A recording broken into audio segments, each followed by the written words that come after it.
Are present except Alderperson Hepp. I guess if the rest of you just want to state your name for the audience and the clerk. Sure. Brett Salscheider, YMCA. Joe Boppen, Wisconsin Rapid City Times. Tom Earlman, City Alderman. Tim DeSorcy, Finance. Adam Kagan, Community Development. Joe Zerflu, Alderperson. Terry Dolan, Alderperson. Agenda item number 2, consider for approval a request from the fire department to apply for a $232,429 assistance to firefighters grant. Okay, this was actually the application deadline was February 2nd. It was one of those things where they found out kind of late in the process, and so they wanted to apply for it. Basically, they're applying for the over $200,000 grant to replace all the portable radios in the department. Currently, we have a replacement account set aside. The city match would be 5% or $11,621. That local match would come out of that replacement fund, so funds are already appropriated in the budget for it. And it's one of those things, if you remember last year, they applied for a similar type grant for their SCBA equipment. They were awarded a $104,000 grant, so this is a similar grant program, but they're just applying for the portable radios. So, and you know, during budget time, we always encourage department heads, you know, if there's, you know, try to seek out and find alternative funding outside the budget and the tax levy. So this is one of those things where it's a worthy grant to apply for. Hopefully we get it, but so we're kind of approving it. Usually we approve these to permission to apply, but based on the 95.5, and then we already have funds budgeted to replace those radios. You know, we kind of gave permission to file the application, but we're just kind of going through the process of getting finance and council approval for that grant. Okay, so I'll make a motion to approve the request from the fire department for application for the $232,429 assistance to firefighters grant for the city match of $11,621. I'll second. Motion and a second to approve the grant. Any further discussion? All in favor? Aye. Aye. Opposed? Motion carries. Agenda item number 3, consider for approval a recommendation from Statewide Services to deny a claim from Curtis Lund for damages to residents located at 2350 First Street North due to a sewer backup. Okay, our insurance carrier, Statewide Services, they filed the claim. Statewide Services investigated, found that the city was not at fault, and they're recommending denial of the claim, which, you know, we've done this before, which basically denial of the claim basically shortens the statutory time for them to file in the courts to 6 months. So Statewide is recommending denial, and that's what the staff is recommending also, is to grant the denial. So, I'll make a motion to approve the recommendation from Statewide Services to deny a claim from Curtis Lund for damages to residents located at 2350 First Street North due to a sewer backup. I'll second. Motion and a second. Any further discussion? All in favor? Aye. Opposed? Motion carries. I lost my agenda here. My computer's frozen. Oh, thanks. Agenda item number 4, review and consideration for approval, permission to release the request for proposals for the Cranberry Creek subdivision development. Right. This is just a follow-up kind of on a previous discussion that this committee had. If you recall, back after the previous proposal for this site was denied, it was asked of staff to look at alternatives for how we could develop that to get it back on the tax rolls, since it's an 8-acre spot that's sitting there undeveloped currently. So staff basically looked at it and said residential subdivision makes the most sense. So I put together a memo, I want to say it was 3 or 4 months ago, that kind of outlined roughly my thoughts on what would be appropriate for our request for a proposal. That was discussed here, and then it was directed to put together the formal RFP. So that is what is before you. So basically this has the same criteria that was discussed, as well as in comments that you guys had made at that time. So ultimately what we're trying to do is get a minimum 12-lot subdivision there. We're trying to get homes that are in a minimum of $150,000 in assessed value, and that they would be 3-bedroom, 2-bath with a 2-car attached garage are kind of the minimum requirements we're trying to establish for this. So if we do go forward with releasing this RFP, I'll work with the Central Home Central Wisconsin Home Builders Association and some of the others to get it out in front of them, and in hopes that we can get at least a few proposals in and see what kind of interest there is. And then those proposals will be reviewed at a staff level and a recommendation made to finance on who, if anyone, we should move forward with a development agreement on Apex property development. So just really looking for permission to release this document. That was limiting the number of lots you could buy too, right? Or limiting lots. Yeah, basically to try and prevent what had happened in Savon subdivision where people were buying up 5, 6 lots, we had a minimum number of homes would need to be built there as well. And again, we could tighten that up even more in the development agreements as well. I'll make a motion to release the RFP for the Cranberry Creek subdivision development. Second that? Motion and a second. Any further comments or discussion?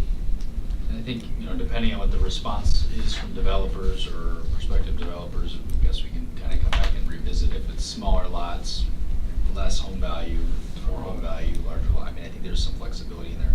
Challenges, there's limitations, I guess, as probably Adam has illustrated in the map. But I think it's going to be nice to see what the market is for it, because there hasn't been any new subdivision developments in the city really to speak of. Okay, the motion is to approve the RFP. All in favor? Aye. Opposed? Motion carries. Item number 5 is beverage operator license applications. Paul said he'll be right down. He's still needs to. Okay, so you have some. He must have some, yeah, Okay. he just responded, yes. So we can just move on to the audit of the bills, come back to item 5. Item number 6 is audit of the bills. I make a motion to approve audit of the bills, January 2018 check number 70604 to 70781, and manual check numbers 99600 to 99616. I'll second. Motion and a second to approve the bills. Any discussion? All in favor? Aye. Opposed? Motion carries. Item number 7 is set next meeting date. Okay. We've been kind of doing the second Tuesday, which is, especially in March, because I'll have some budget type resolutions, so that the March 13th, that second Tuesday would be, Works for me. okay. That's in my calendar. So tell CN. Item number 8. Nope, we can actually, I think. Oh, item 5. are you ready for 5? I apologize for not leaving them in here. What do you mean? Stupid HR. Should've been along, huh?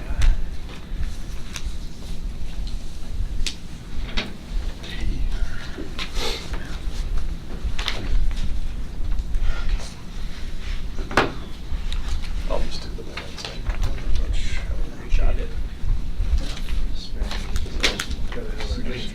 Appreciate it. Yeah. What's the last item? Well, it's, Closed session. yeah. Not good.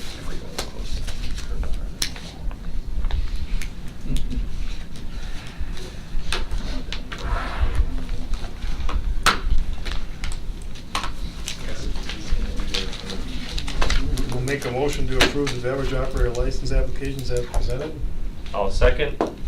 Motion and a second to approve the licenses. Any discussion? All in favor? Aye. Opposed? Motion carries.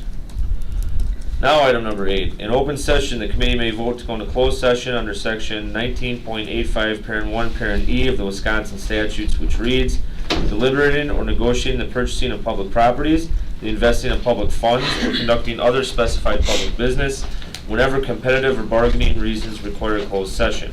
Sub A, in closed session, the committee will discuss negotiations and strategy regarding a development agreement with the Southwood County YMCA. Sub B, the committee may return to open session and take action or make recommendations regarding a development agreement with the Southwood County YMCA, or may adjourn in closed session. And I'll make a motion to go into closed session. You don't have to go into closed. We don't, if okay. You don't want it. Yeah, you don't want Is there a reason to? I I don't think so. I mean, I think the agreement that I had shared is essentially the way it was when we left the last discussion, so I don't think we need to use the closed session, in my opinion. Okay. For anything, unless there's any reason you guys wanted to discuss anything that has come up since the last meeting.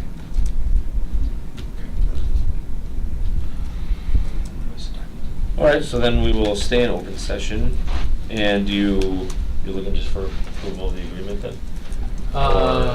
Well, Brett's here. I think Brett wanted to take the opportunity to provide an update, I think, to the committee and to the viewing audience just on the project, and maybe just, core components of the agreement.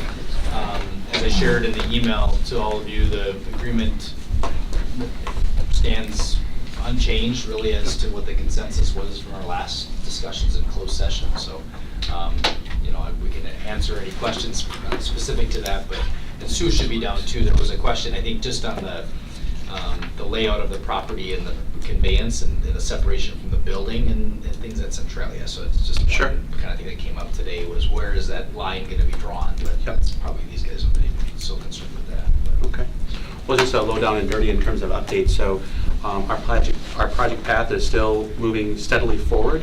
We're completing design, development, and construction docs as we speak. Those should be done within the next 30-45 days because we look to come to the final approval for the planned unit development here with that probably that April timeframe. With it, as far as new market tax credits, similarly, we're hearing that we'll hear what the awards are going to be here in this month, February, and then from there, there's some timing of packaging all your financing together. So that the timing is real good for that April-May timeframe for us is kind of how that's all coming along. If I would add that right now a lot of our timing mechanisms is related to negotiations with the Department of Veteran Affairs. Ownership has transferred over to us, but in order for the government to recognize that, there's usually a 30 to 90-day window. And so right now it is looking at, hopefully at the end of this month, we can really begin formal conversations and negotiations related to the VA clinic. But those are all remaining positive conversations, but it impacts our timeline. So in terms of when you'll actually see work physically at the site, it is more like probably a July, August timeframe when you'll start to see some things on the external happen. There's stuff that'll be happening internally, but that's kind of the time frame. And we're still planning for a late fall opening of 2019 is still our project plans. So all good stuff, still moving steadily forward, good response from the community. So Do you want to share a bit on the capital campaign? Is that appropriate for? Yeah, I think, what was it, December 5th is when we communicated that we had essentially a $6 million fundraising goal to the public and the community. To date, we're just over 2.5 million raised of that, and we're still continuing to see that. So we had anticipated to be wrapped up by the end of March, maybe first part of April with our capital campaign, and so it looks as though we're steadily moving towards that target date. And just one quick update, the site assessment grant has been submitted. The city submitted that on behalf of YMCA. That's the $150,000 grant. That should go towards helping aid in the demolition of the mall and the site assessment work that needs to be done. So there'll be some further phase 2 testing, some asbestos lead testing on the building as well. So that was favorably received by the WEDC. So we're hoping to hear back on that over the next 30 days or so, whether or not that grant will be awarded as well. Yep. Great.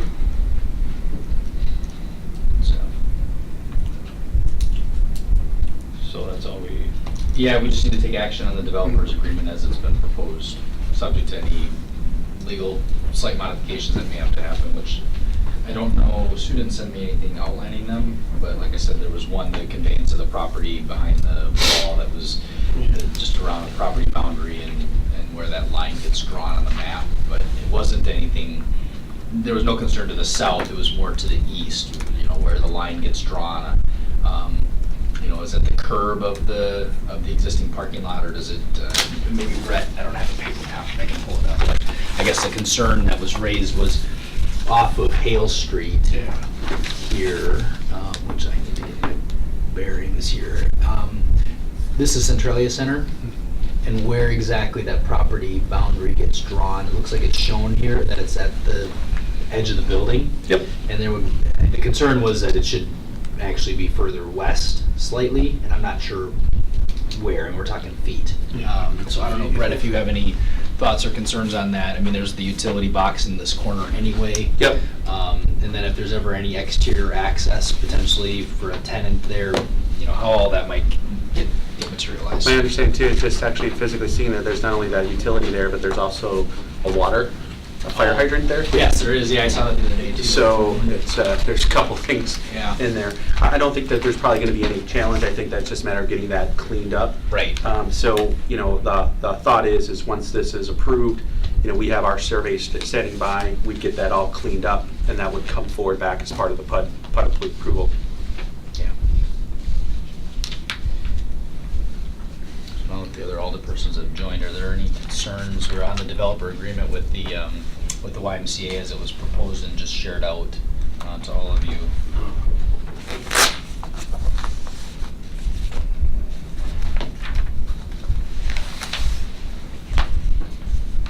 Well, I'll make a motion then to approve the development agreement with the Southwood County YMCA as presented towards prior to the meeting.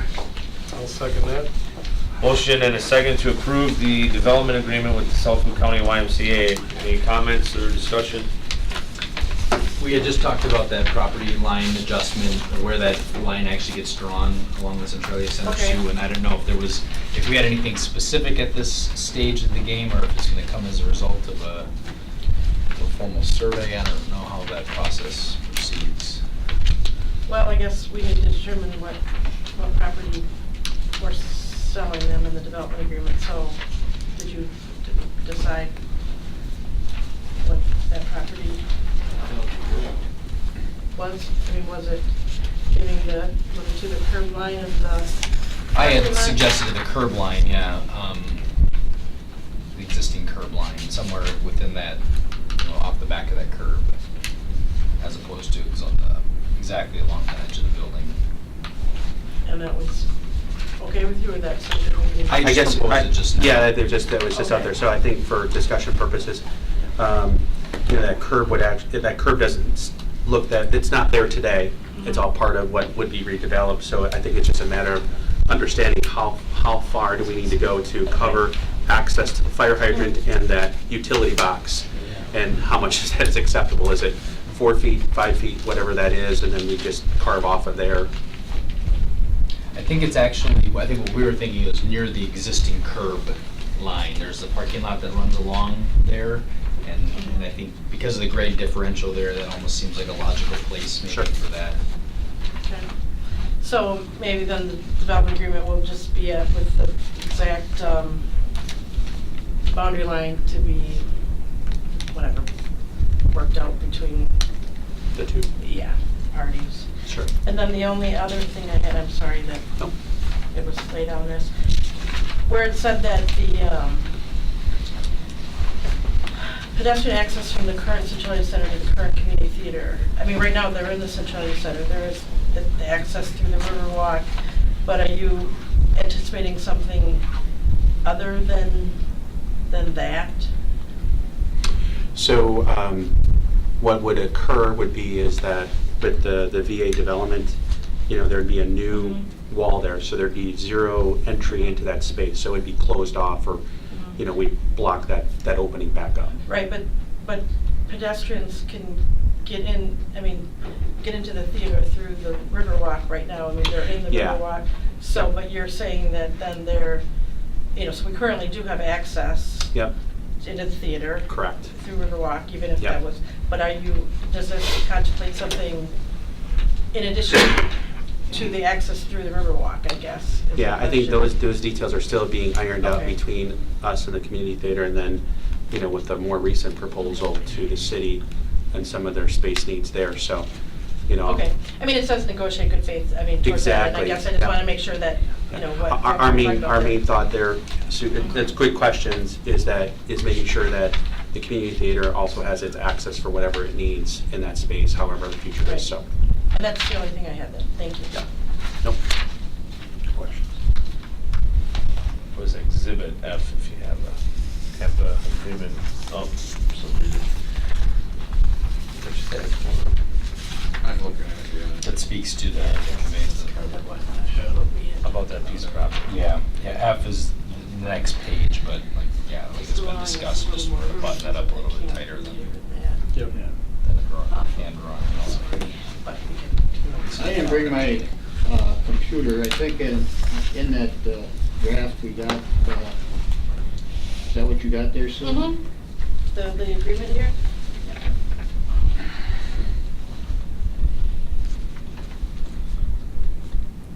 Doesn't someone bring up, I guess, what you brought up there? But, if I could find it, probably won't.